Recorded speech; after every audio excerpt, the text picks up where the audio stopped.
4 दिवसात हत्ती पाण्यामध्ये कसं पोहायला लागली, खेळायला लागली कसं काय, एवढ्या 4 दिवसात असं काय एवढं तत्काळ औषधोपचार त्याच्यावर झाले, काही झालेलं नव्हतं. आणि मग शेवटी कोर्ट विचारतच, मग ठीक आहे, हे याची देखभाल करत नाहीत तर मग ह्याची देखभाल करणार कोण? मग ते सुचवतात वनताराचं नाव. वनताराच्या सल्लागार मंडळावर पेटाचे पदाधिकारी आहेत हे लक्षात घ्या.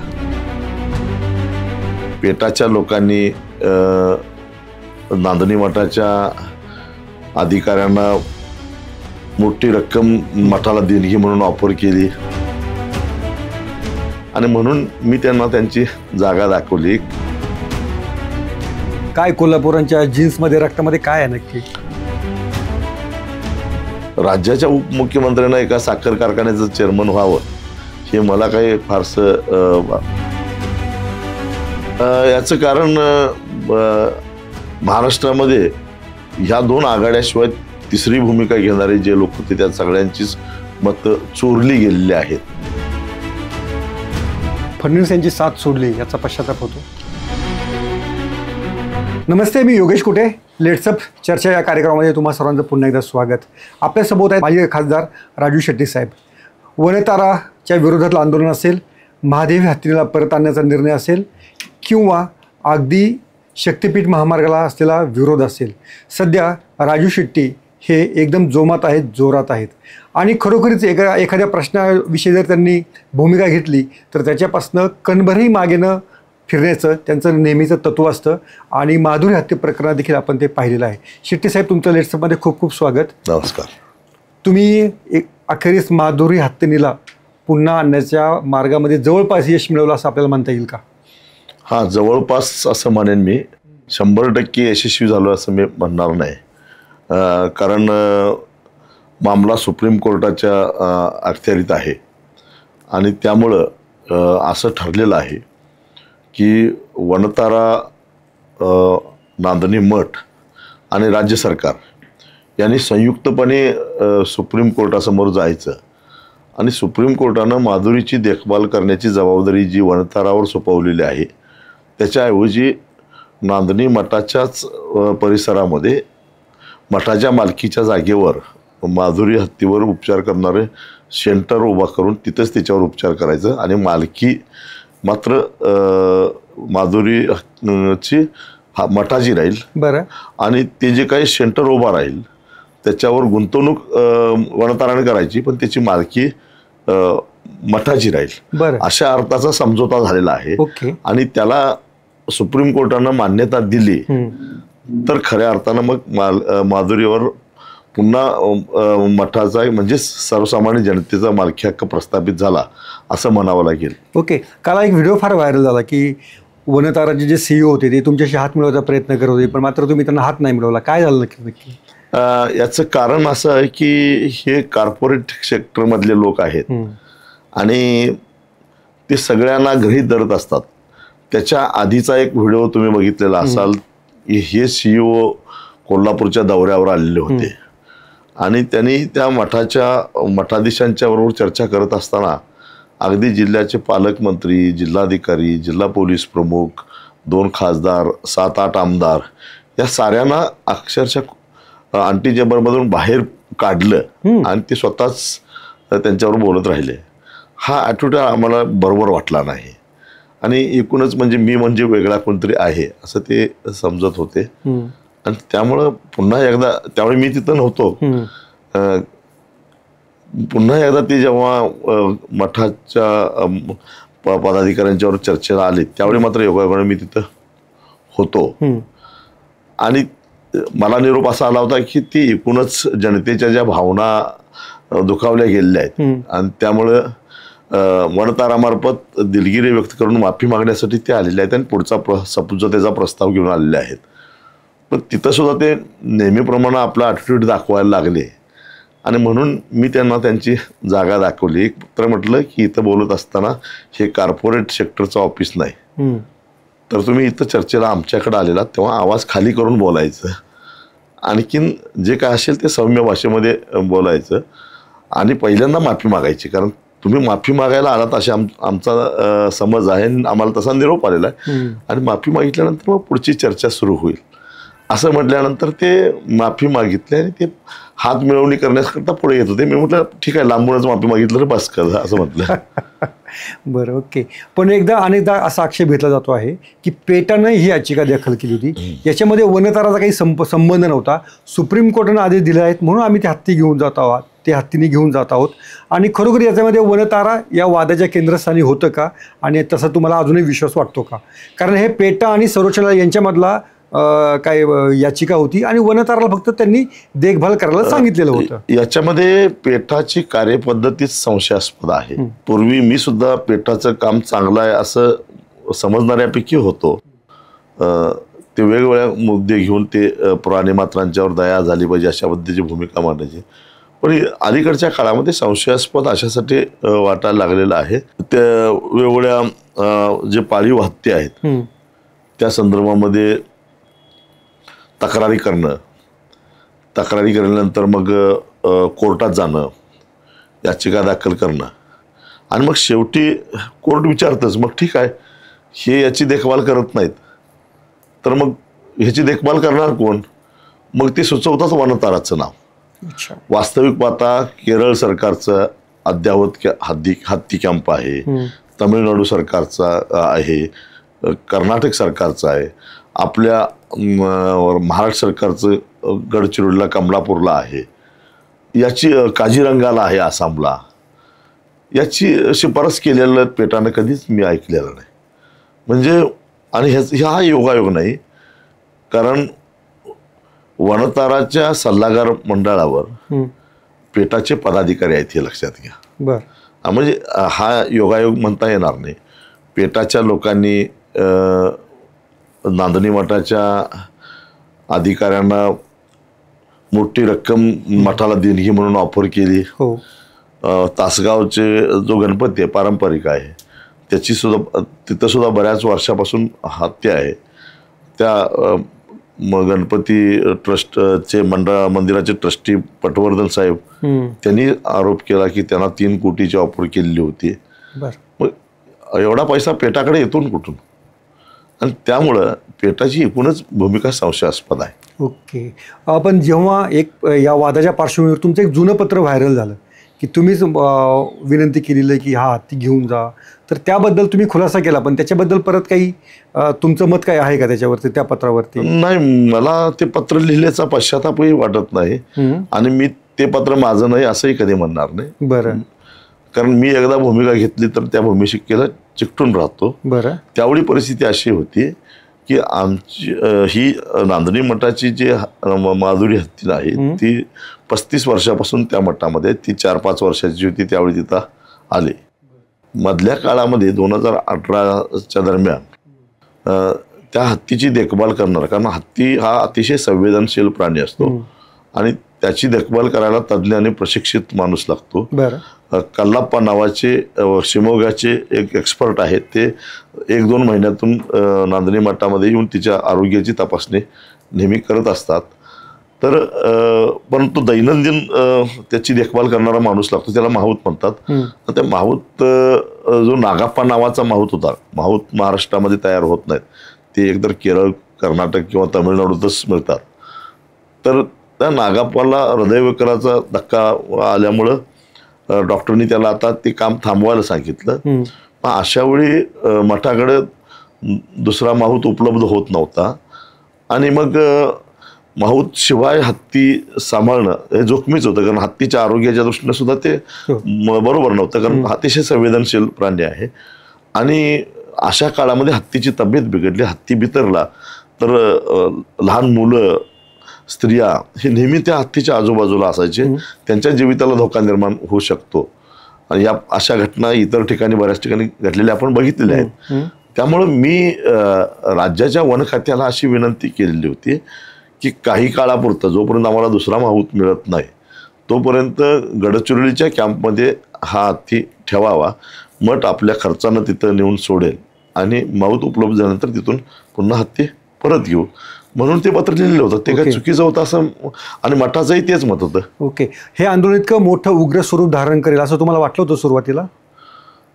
हो, कारण ज्या पद्धतीनं सगळे खोटे पुरावे तयार करून, हत्तीला काही झालेलं नाही, लक्षात ठेवा. ते संधिवात झाला म्हणे त्याला. संधिवात 4 दिवसात पायामध्ये जखमा आहेत. पायामध्ये जखमा होत्या, संधिवात झालेला होता. मग 4 दिवसात हत्ती पाण्यामध्ये कसं पोहायला लागली, खेळायला लागली कसं काय, एवढ्या 4 दिवसात असं काय एवढं तत्काळ औषधोपचार त्याच्यावर झाले? काही झालेलं नव्हतं. हत्ती कागदावर आजारी पडलेला होता, आणि तो कागदावर आजारी का पडला होता, तर तिथून त्याला काढायचा होता. हे सगळं दिसत होतं. म्हणजे HPC नावाची जी बोगस हे आहे, हाय पॉवर कमिटी, तीच बोगस आहे. निवृत्त न्यायाधीश त्याचे प्रमुख आहेत. त्याने आजपर्यंत त्यांनी एकदा कुणातरी स्वतःच्या पोरांच्या डोक्यावर हात ठेवून सांगावं खरा निर्णय दिलाय तो. तर सगळे आमच्याकडे तज्ज्ञांचे रिपोर्ट, हत्तीची तब्येत अतिशय सुदृढ आहे असे होते. 8-9 रिपोर्ट होते. सगळं असताना सुद्धा हाय पॉवर कमिटीनं ऐकून सुद्धा घेतलेलं नाही. एकदा एकतर्फी निर्णय दिला, म्हणजे मठाची बाजू सुद्धा ऐकून न घेता दिला. पुन्हा हायकोर्टात प्रकरण गेलं. हायकोर्टानं सांगितलं बाजू तरी त्यांची ऐका, पण पुन्हा बाजू ऐकून घेत असताना एक कमिटी उपकमिटी नेमली. त्या उपकमिटीनं सुद्धा त्यांच्या दुर्दैवानं हत्ती चांगलाच आहे असा रिपोर्ट दिला. पण त्या उपकमिटीच्या रिपोर्टकडे ही बाजू डोळजाक केली, आणि एकतर्फी निर्णय दिला की हत्ती वंतरामध्ये नेऊन पोच करा. आणि मग पुन्हा मठ हायकोर्टामध्ये गेला. दुर्दैवानं हायकोर्ट हे काय तज्ज्ञ नसल्यामुळं हाय पॉवर कमिटीच्या निकालावर विसंबून राहिलं, आणि तो निर्णय कायम केला. सुप्रीम कोर्टाने तोच निर्णय कायम केला. म्हणजे एक प्रकारे बनाव करून तो हत्ती गेलेला होता. कोल्हापूरमध्येच का होतं अशी आंदोलन? काय कोल्हापूरांच्या जीन्समध्ये, रक्तामध्ये काय आहे नक्की? कोल्हापूरकर सहजासहजी अन्याय सहन करत नाहीत. बरं, ते रक्तातच आहे. खरं तर त्याचा आदर्श साऱ्या महाराष्ट्राने घेतला पाहिजे. कोल्हापूरमध्ये टोल कायमचा हद्दपार केला. महाराष्ट्रातला पहिला टोल कोल्हापुरात बसला, आणि पहिला हद्दपार होणारा टोल सुद्धा कोल्हापुरातच. ऊसाचं आंदोलन कोल्हापुरातच होतं, आणि साऱ्या महाराष्ट्राला त्याचा आता फायदा होतोय. असे एकापेक्षा अनेक गोष्टी कोल्हापूरच्या सांगता. शक्तीपीठ महामार्गाला सुद्धा सर्वाधिक विरोध कोल्हापूर झाला. कोल्हापूर पुरता शक्तीपीठ महामार्ग रद्द करण्याचा निर्णय सरकारला घ्यावा लागला. म्हणजे हे कोल्हापुरात होतं. हे याचे जीन्स कदाचित शाहू महाराजांच्या काळापासूनच तयार झालेले आहेत. साऱ्या महाराष्ट्राला आदर्शवत विचार देणारे शाहू महाराज सुद्धा कोल्हापूरचे. त्यामुळे ते जीन्स आमच्यापर्यंत आले असतील, मला माहित नाही. शक्तीपीठ महामार्गाचं आणि राजेश क्षीरसागर यांच्या तुमच्या वादाचं पुढे काय झालं? काय नाही, ते गप्प बसले. मी अजूनही ते जे 500 कोटी रुपयाची 500 एकराची जी मालमत्ता ते आहेत, मी त्यांना सांगितलं बिंदू चौकात येतो, कारण बिंदू चौक हे आमचा कोल्हापूरचा ऐतिहासिक चौक आहे. त्या ठिकाणी बिंदू कुलकर्णी शहीद झालेले होते, आणि त्यामुळं त्याला तो आमच्या दृष्टीने एक ऐतिहासिक चौक आहे. आणि म्हणून मी म्हटलं की तिथं या 7 बारे घेऊन. मी बक्षीसपत्र घेऊन गेलो होतो, फक्त गट नंबर तेवढे कॉलम रिकामा ठेवलेला होता, आणि ते सगळ्यांच्या समोर सही केली की हे जेवढे गट नंबर घेऊन येतील त्या गट नंबर बक्षीसपत्र त्यांना मी 500 रुपयाच्या स्टॅम्पवर नोटरी करून घेऊन गेलो होतो. चांगली ऑफर होती, का नाही आले मग ते? आता का आले नाही त्याच्यावर त्यांनीच प्रकाश टाकला पाहिजे. पण ते आले नाही ती वस्तुस्थिती आहे. एक शक्तीपीठ मार्गाचं विचारायचं की, पण जरी तुम्ही असं म्हणाल की कोल्हापूरकर आंदोलन करतात, पण कोल्हापूरकर हे विकासाच्या विरोधात आहेत, असं पण त्याचा अर्थ आहे का? अजिबात नाही. कोल्हापूरकर जर विकासाला विरोध करत असते तर पुणे बेंगलोर राष्ट्रीय महामार्ग कोल्हापुरातूनच गेला. त्याच्या रुंदीकरणाला कोल्हापूरकरांनी विरोध केला असता. नागपूर रत्नागिरी हा जो राष्ट्रीय महामार्ग आहे त्यातला एक बायपास आता कोल्हापूरच्या शेजारीच बायपास निघतोय, त्याला कोल्हापूरकरांनी विरोध केला असता. त्याला जमिनी दिलेल्या आहेत किंवा द्यायची. आता 38 किलोमीटरचा एक भाग वादग्रस्त थांबलेला आहे पाठीमागे, पण त्याला कारणं वेगळी आहेत. त्याचं कारण 2013च्या कायद्याप्रमाणे अंकली टोल नाका ते सोलापूरपर्यंत अधिग्रहण झालेलं आहे. हो. आणि चोकाक ते रत्नागिरीपर्यंत सुद्धा अधिग्रहण त्याच म्हणजे 750 किलोमीटर अधिग्रहण हे 2013च्या कायद्याप्रमाणे झालेलं आहे. ओके. आणि मधल्या 38 किलोमीटरचं जे अधिग्रहण आहे ते 2022च्या दुरुस्तीनंतरचं अधिग्रहण करायचा ते प्रयत्न करतात. बरं. आमचं असं म्हणणं आहे की नैसर्गिक न्यायाला धरून 2013 प्रमाणे त्याचा मोबदला शेतकऱ्यांना मिळाला पाहिजे. त्यासाठी ते राबलं.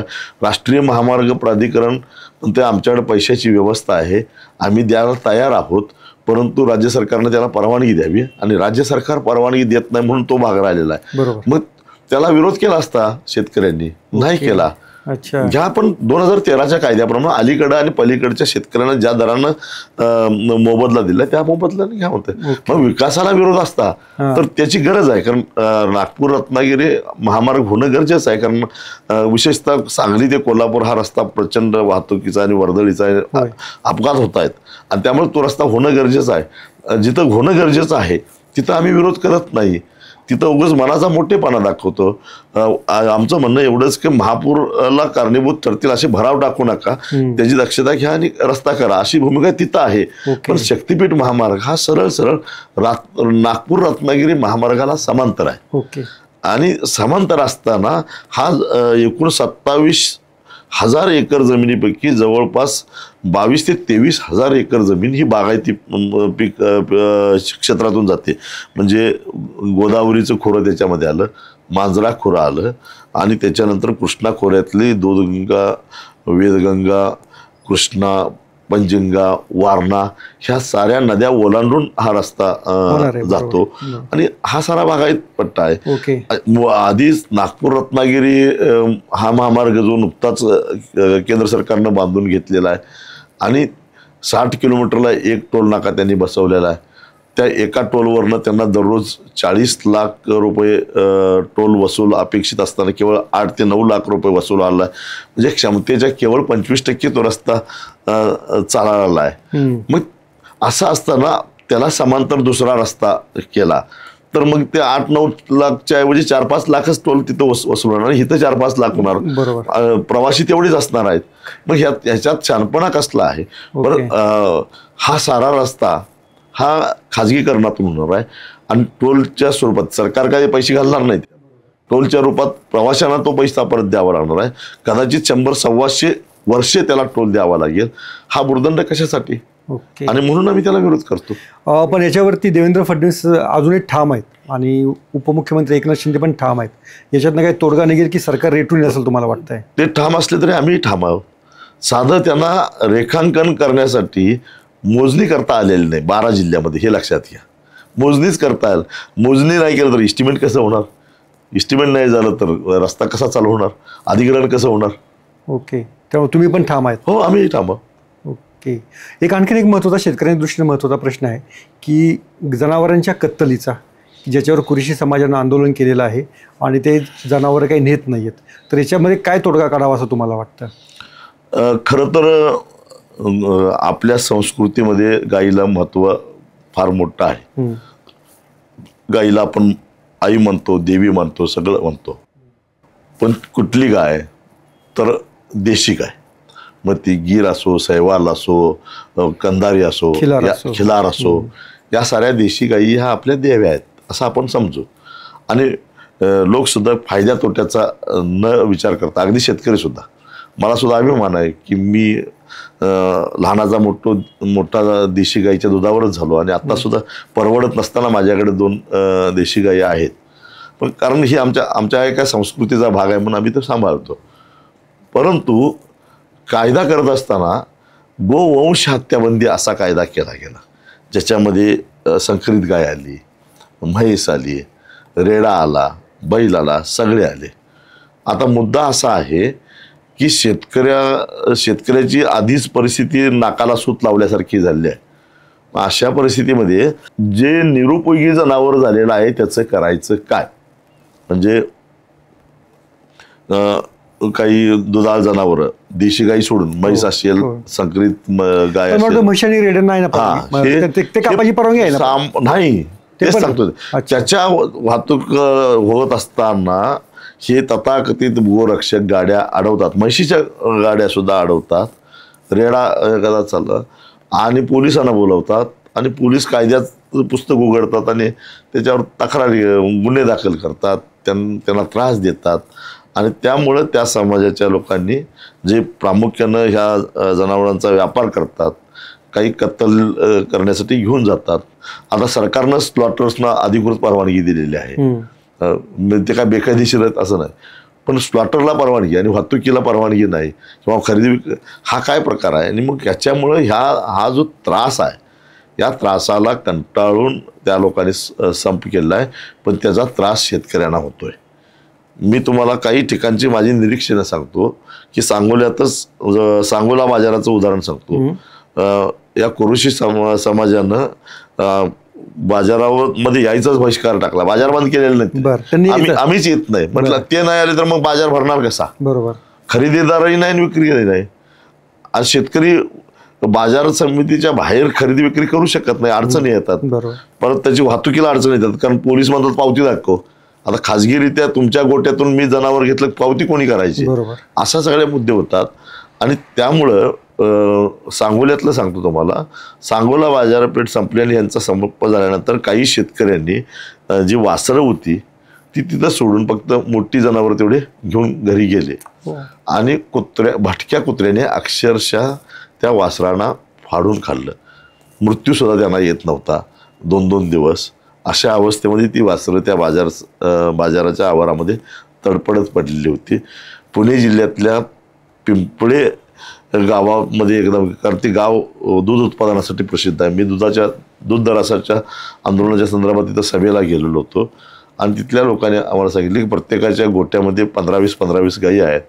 बोलता बोलता म्हणाले की हा कायदा झाल्यापासून आमची अवस्था अशी झालेली आहे की आमच्या गाईला वासरू झालं, मग ती अगदी मादी असली तरी सुद्धा तिचं गाय करायला परवडत नाही आहे, वाढवून तिला 3-4 वर्षे, आणि खोंड असेल तर ते निरुपयोगी असतो. पूर्वी काय व्हायचं की हे व्यापारी लोक 400-500 रुपये देऊन ते वासरू घेऊन जायचे 4 दिवसाचं 5 दिवसाचं. तर आम्ही काय करतो म्हटले की वासरू झाले की 3-4 दिवसांनी त्याला गावाबाहेर असणाऱ्या ओढ्यावर फेकून देतो आणि तिथं ते वासरू धड त्याला चालता येत नसतं, कारण 3-4 दिवसाच्या वासराला कसं चालता येईल जर उभा राहता येत नाही. तर भटकी कुत्री येतात, त्याच्यावर हल्ला करतात आणि त्याचे लचके काढतात, त्यांना मरणसुद्धा लवकर येत नाही. तुम्ही जर त्या ओढ्यामध्ये गेला तर अनेक ठिकाणी हाडांचा असा सांगाडा दिसेल. हे किती किळसवान आहे, किती विचित्र. म्हणजे एखादा कायदा जर चुकीचा केला तर त्याचे काय परिणाम होतात, त्याची ही 2 उदाहरणं मी तुम्हाला दिली. ओके, त्यामुळे हा कायदा रद्द करावा अशी तुमची मागणी असेल? हो, त्याच्यामध्ये शुद्ध देशी गाय हत्याबंदी असा करा कायदा ना. वंश कुठलं काय काढला आहे? अच्छा, आता ह्याच खरं तर आता गवारेडा आणि आमची म्हैस एकाच वंशावळीतले, बरोबर. उद्या गव्याला कोणी मारलं तर ह्याचा करणार काय तुम्ही? बरोबर. किंवा म्हशीचं करणार काय? जरा तरी डोकं ठिकाणावर ठेवलं पाहिजे कायदा करत असताना. बरोबर. FRP साठी तुम्ही हायकोर्टामध्ये गेलेला होता, एकरकमी FRP मिळावी, त्यासाठी उच्च न्यायालयाने तुमच्या बाजूने निकाल पण दिला.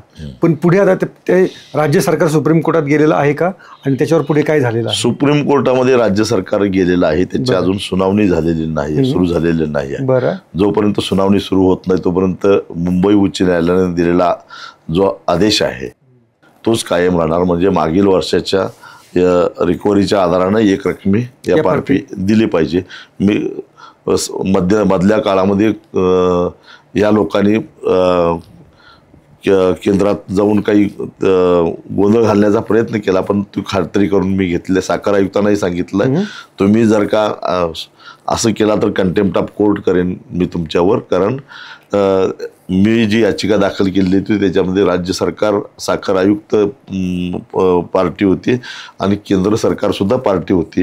आणि त्यामुळे जोपर्यंत सुप्रीम कोर्ट त्या निर्णयाला स्थगिती देत नाही तोपर्यंत तो निर्णय लागू आहे. आणि तुम्ही त्याला जर का तुकड्याने FRP देण्याचा प्रयत्न केला तर याद राखा, असा सज्जड दम मी दिलेला आहे. अजित पवार हे माळेगाव सहकारी साखर कारखान्याचे अध्यक्ष झालेले आहेत, याच्याकडे तुम्ही कसं पाहता? राज्याच्या उपमुख्यमंत्र्यांना एका साखर कारखान्याचं चेअरमन व्हावं हे मला काही फारसं बरं वाटत नाही. मुळामध्ये सहकार हा राजकारणापासून अलिप्तच राहिला पाहिजे.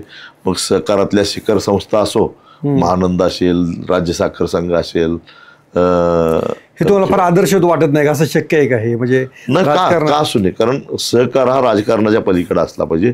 सहकार हा गरजेवर, सहकाराचा उद्देश हा व्यावसायिक आहे लक्षात ठेवा, परंतु तो व्यवसाय करत असताना फायद्यासाठी नव्हे तर सभासदांच्या हितासाठी तो करायचा आहे. मग तो राजकारणात पासून अलिप्त नको का ठेवायला? तो राजकारणाचे अड्डे कशाला करतात त्याला?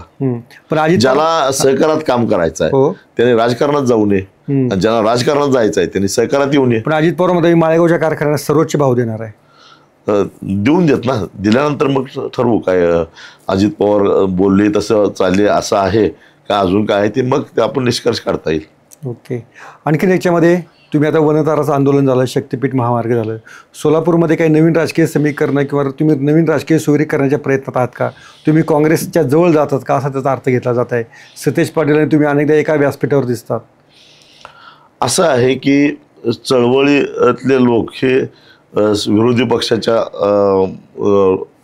आमदारांची किंवा नेत्यांची मदत घेत असतातच. बरं. कारण शेवटी चळवळ रेटायची असते आणि विरोधी पक्षाला सुद्धा चळवळीतल्या लोकांची साथ घेऊन सरकारवर अंकुश ठेवायचा प्रयत्न करायचा असतो. हे नैसर्गिक आहे. जेव्हा भाजप शिवसेना विरोधात होती आणि काँग्रेस राष्ट्रवादी सत्तेत होते त्यावेळी तेही आमच्या जवळजवळ असायचीच. त्यामुळे हे काय चुकीचं आहे असं मला काय वाटत नाही. 2024ची जी लोकसभा इलेक्शन होती त्यातला जो तुमचा मतांची जर टक्केवारी किंवा तुमचा तिसरा क्रमांक पाहिला तर ते जास्त दुःख देणार होतं का? याचं कारण महाराष्ट्रामध्ये ह्या 2 आघाड्याशिवाय तिसरी भूमिका घेणारे जे लोक होते त्या सगळ्यांचीच मतं चोरली गेलेली आहेत EVM-द्वारे, असं माझं स्पष्ट मत आहे. चोर कोण आहे तुम्हाला माहिती आहे, आणि त्यांनी विरोधकांची मतं न चोरतात हे तिसरे लोक जे आहेत त्यांचीच मतं चोरली आणि आपले मतांची संख्या वाढवली आणि त्याचा फटका आम्हाला बसलेला आहे. ओके. पण काय झालं होतं की हातकणंगलेमध्ये की तुम्हाला एवढं म्हणजे हा एक मुद्दा तुमचा ठीक आहे, पण प्रचारामध्ये तुम्ही कुठे कमी पडला होता? कधीच नाही. की काय मी प्रचारात कमी पडलो असतो तर प्रचाराच्या सांगता सभेला माझ्या प्रतिस्पर्धी उमेदवारांच्या पेक्षा दुपटीनं तिपटीनं गर्दी जास्त होती. मग ती कुठली आणली? ती मी का पैसे खर्च केला होते का? कुठले आले? मग एवढ्या मोठ्या संख्येनं लोक उत्स्फूर्तपणानं, बरं माझं काम करण्याची स्टाईल माहीत आहे, मी फक्त तारीख जाहीर करतो, बाकीचं लोकच जे काय करायचं ते करतात. मग असं असताना जे लोक स्वतःच्या खर्चानं प्रचंड कडाक्याच्या उन्हात एप्रिल महिन्यामध्ये कुठेही सावली नसताना उन्हात येतात, लॉंग मार्च काढतात, समोर मुख्यमंत्री आले तरी सुद्धा मुख्यमंत्री सुद्धा हादरून जावा अशा प्रकारचे भीतीदायक असं ते मॉब असतो, पण तरी सुद्धा ते मत देत नाहीत. ह्याच्यावर कसा विश्वास ठेवायचा? मतं चोरलीच गेलेली आहेत आमची. ओके. राजू शेट्टी आता यांचं राजकारण या निकालानंतर धोक्यात आलं आहे का? मुळामध्ये राजकारण हे काय माझा पोटापाण्याचा व्यवसाय नाही आहे आणि ते काय माझं जगण्याचं साधन नाही आहे. मी जे काम करतो त्याला अजून बळकटी यावी म्हणून मी निवडणुका लढवत असतो. त्यामुळं माझं नुकसान काहीच झालेलं नाही आहे. जे काही झालं असेल तरी लोकांचं झालेलं असेल आणि त्यामुळे माझ्यावर काहीच फरक पडत नाही. तर एवढा दारुण पराभव झाला असताना डिपॉझिट जप्त झालेलं असताना मी लोकांच्यावर राग काढून मी घरात बसलो असतो किंवा मी माझ्या स्वतःच्या उद्योगात लागलो असतो. मी माझं काम करतोय. शेवटी माझा फायदा कसा करून घ्यायचा हे लोकांनी ठरवून घ्यायचं आहे. ओके. पण तुम्हाला खरंच तेव्हा राग आला नव्हता पराभव झाल्यानंतर? इतके वर्ष आपण काम करतोय, लोकांचं हे केलं, थोडंसं वाईट वाटलं असेल, पण राग आला होता का? राग आला होता, पण नंतर लक्षात आलं. मग तुम्ही माझं त्यावेळी सोशल मीडियामध्ये मी व्यक्त झालो होतो, बघितलं पाहिलं मी. शेतकऱ्यांनो तुम्ही सुद्धा लिहिलं होतं म्हणून तर तो शेतकऱ्यांचा राग आहे का गेला असं मला मी म्हटलं की बाबा शेतकरी, पण नंतर लक्षात आलं की दोष त्या शेतकऱ्यांचा नाही, कारण भेटेल तो म्हणतोय साहेब मी तुम्हाला मत दिलं होतं, माझं मत गेलं कुठं, असं शेतकरी जर मला विचारत असतील तर हे मत गेलं कुठं हा याचा शोध मीही घेतोय. ओके. या काळामध्ये पुन्हा शेतकरी संघटनेची बांधणी करण्याचं तुम्ही काय मनावर घेतलेलं आहे का? मी प्रयत्न कधीच सोडत नाही. जसं कोळी आपलं जाळं विणायचं काम थांबवत नाही, बरं, जाळं तुटतं तरी तो प्रयत्न करतो, तरी प्रयत्न करतो, तसं माझंही काम चालू असतं. मी कार्यकर्ते घडवतो, मग ते सोडून जातात, तरी प्रयत्न करतो, नव्याला पकडतो, त्याला घडवतो, तो सोडून जातो, परत नवा पकडतो, परत त्याला घडवतो. हे माझं काम चालूच असतं. मध्यंतरी तुम्ही महादेव जानकर, संभाजीराजे, नंतर बच्चू कडू यांचे एकत्रित राजकीय फळी उभारण्याचं चाललं होतं. काय त्याच्यामध्ये काय नक्की कुठं अडकलं? प्रयत्न झाला, परंतु तेवढा गांभीर्यानं झाला नाही. परंतु अजूनही आम्ही प्रयत्न सोडलेला नाही. आज त्यासाठीच मी इथं आलेलो आहे बच्चू कडूंच्या या शेतकरी हक्क परिषदेमध्ये. बरं, पण ज्या गांभीर्यानं व्हायला पाहिजे तो होताना दिसत नाही आहे. ओके, पण ठीक आहे, म्हणून काय प्रयत्न सोडायचे नाहीत, प्रयत्न करतच राहायचे. ओके. मध्यंतरी तुमचा आणि सदाभाऊंचा एक फोटो व्हायरल झालेला होता. तो कुठे भेट झाली तुमची? त्यातून काय फार निष्कर्ष काढण्यात काय अर्थ नाही आहे. बरं, 2012ची इंदापूरची ती केस होती. बरं, आणि ते केस तारखेला एकत्र जायलाच पाहिजे, त्याशिवाय पर्याय नसतो. बरं. आणि मग आम्ही तारखेसाठी कोर्टात आलोय म्हटल्यानंतर इंदापूर कोर्टातल्या वकिलांनी बार असोसिएशनमध्ये आम्हाला बोलवलं आणि मध्ये उन्हात उभा राहण्यापेक्षा लॉबीत तुम्ही बारमध्ये बसा आणि ज्यावेळी कोर्टाची पुकार येईल त्यावेळी कोर्टरूममध्ये जा असं म्हणून आम्ही शेजारी बसलो होतो. एवढंच, त्याच्यापेक्षा वेगळा अर्थ काढायचं काय कारण नाही. पण काय चर्चा विचारपूस तर झाली की नाही? नाही, जो माणूस स्वार्थासाठी सत्तेच्या मागे जातो त्याच्याबरोबर बोलायची सुद्धा इच्छा नाही. ओके. तुमच्यावर अजून किती केसेस आहेत? अजून बऱ्याच केसेस आहेत. इंदापूरमध्ये जवळजवळ 8-9 केसेस आहेत. सातारा कोर्टामध्ये आहे, बुलढाण्यामध्ये आहेत, मुंबईमध्ये 3-4 आहेत, कराडमध्ये आहेत, त्याच्यानंतर कोल्हापुरात आहेत आणि अजून आता वाढायलाच लागले ते. आता खासदारकीचं पेन्शन किती मिळतं तुम्हाला? खासदारकीचं पेन्शन 35,000 रुपये मिळतं. एका टर्मचं असेल ना ते? 25,000 रुपये एका टर्मला आणि दुसऱ्या टर्मचे 10,000, असे 35,000 रुपये मिळते. ओके. आणि आमदारकीचं मिळते 50,000. उलट आहे, मी एक टर्म आमदार होतो तर 50,000 मिळते आणि 2 टर्म खासदार होतो तर 35,000 रुपये मिळते. Okay, okay. पण बाकीचे काही तुम्हाला इतर लाभ काय असतात का माजी खासदारांना? काय नाही, रेल्वे तेवढी फुकट आहे, बाकी काय लाभ नाहीत. हो, विमान प्रवास वगैरे नाही. आता तो काही नाही. आणि काय आजारी पडलं तर वैद्यकीय सेवा मोफत मिळते, पण ती काय अजून तरी काय आजारी पडलेलं नाही. चांगली गोष्ट आहे ती. आजारी पडू नयेत अशीच आमची सर्वांच्या सदिच्छा असतील. एक आपण फक्त शेवटचा एक रॅपिड फायर राऊंड, एक मिनिटाचा फक्त आपण घेणार आहोत आणि त्याच्यामध्ये तुमचं हे घेणार आहोत की तुम्हाला 1 मिनिटामध्ये फक्त उत्तर द्यायचं. आपले 4-5 आपण प्रश्न कव्हर करूयात. की तुम्हाला मिसळ कुठलची आवडते? कोल्हापूरची, पुण्याची, मुंबईची? कोल्हापूरची. कोणते दुकान, कोणत्या हॉटेलची? राजाभाऊंची. राजाभाऊंची. ओके. फडतऱ्यांची, फडतऱ्यांची. राजाभाऊंची भेळ आहे. राजाभाऊंची भेळ आहे आणि फडतऱ्यांची मिसळ आहे. रविकांत तुपकर यांच्याशी शेवटचा फोन कधी झाला? ते आजारी पडले त्यावेळी, त्याच वेळेस. अच्छा. सदाभाऊंशी शेवटचं बोलणं कधी झालं? ते मंत्री असताना. त्याच्यानंतर परत बोलणं नाही झालं. ओके. शेवटची दिल्ली वारी तुमची कधी झाली? आत्ता मला वाटतं 1 महिन्यापूर्वी झाली. महिन्यापूर्वी झाली होती. अच्छा. एक शेतकरी संघटना म्हणून ही भविष्यात पुढे उभा राहील असं तुम्हाला वाटतं? 100% राहणार. ओके. कारण काळ कोणासाठी थांबत नसतो, लक्षात ठेवा. शरद जोशींच्या नंतर काय असा प्रश्न निर्माण झाला, अजून आम्ही काही लोक तयार झालो. आमच्यानंतर काय असा प्रश्न तयार होईल, अजून कोणीतरी तयार होईल. काळ कोणासाठी थांबत नसतो. काळ कोणासाठी थांबत नसतो. फडणवीस यांची साथ सोडली याचा पश्चाताप होतो? अजिबात नाही.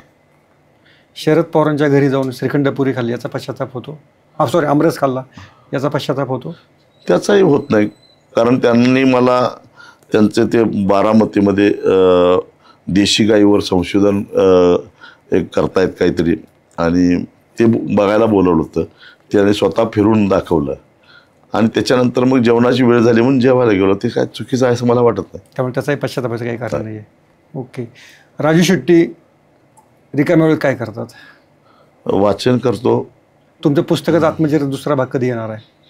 लवकरच यायचं आहे. अजून थोडंसं जास्त स्पष्ट लिहायचं आहे, त्यामुळे ती योग्य वेळ आहे का नाही हे ठरवण्यासाठी थोडंसं थांबलोय. तर राजू शेट्टी नेहमीचे स्पष्ट वक्तेच आहेत आणि त्यामुळं पुढच्या काळामध्ये राजू शेट्टींना आणखी स्पष्ट आत्मचरित्र लिहायची संधी आपल्याला मिळू. आणखीन काही प्रश्न आहेत? तुमच्या मोबाईल नंबरमध्ये किती नंबर सेव्ह असतील? काय मोजले नाहीत पण भरपूर आहेत. भरपूर सर. शेवटचं पुस्तक कोणतं वाचेल तुम्ही? अलीकडे आता पुस्तक वाचणं एवढं वेळ मिळत नाही, कारण झोपायला मला रात्री 1 वाजतो आणि पहाटे 5ला मी उठतो. परिवारासोबत फिरायला कधी गेले होते शेवटचा? एकदाही नाही. काय सांगता? आवडता चित्रपट आत्ता नुकताच पाहिलेला? नाना पाटेकरांचा नटसम्राट बघितला. नटसम्राट पाहिलेला. तर धन्यवाद. हे होते राजू शेट्टी. राजू शेट्टी, तुम्ही अतिशय तुमच्या व्यस्त शेड्यूलमध्ये आमच्याशी संवाद साधल्याबद्दल खूप खूप धन्यवाद. नमस्कार. सोशल मीडियाच्या भाऊ गर्दीत विश्वासार्हतेने चकाकणारे नाव म्हणजे लेट्सअप मराठी. सगळ्यांना, सगळ्या नागरिकांना ती स्पीच, ती लेट्सअप वरील मुलाखती म्हणजे विचारांचा खजिना. त्यानंतरच्या निवडणुकीमध्ये मला सोडून गेले. बातम्या केवळ वस्तुस्थिती सांगणाऱ्या, न प्रोपगंडा, फक्त जनतेचा अजेंडा. क्योंकि आने वाला कल जाने वाला है, जाने वाला कल आने वाला है. राजकारण, मनोरंजन असो की क्रीडा क्षेत्र, महाराष्ट्राची स्पंदने संवेदनशीलतेने टिपणारे माध्यम म्हणजे लेट्सअप मराठी. जगासोबत एक पाऊल पुढे राहण्यासाठी लेट्सअपचे ॲप, सोशल मीडिया आणि वेबसाईट सोबत कनेक्टेड रहा.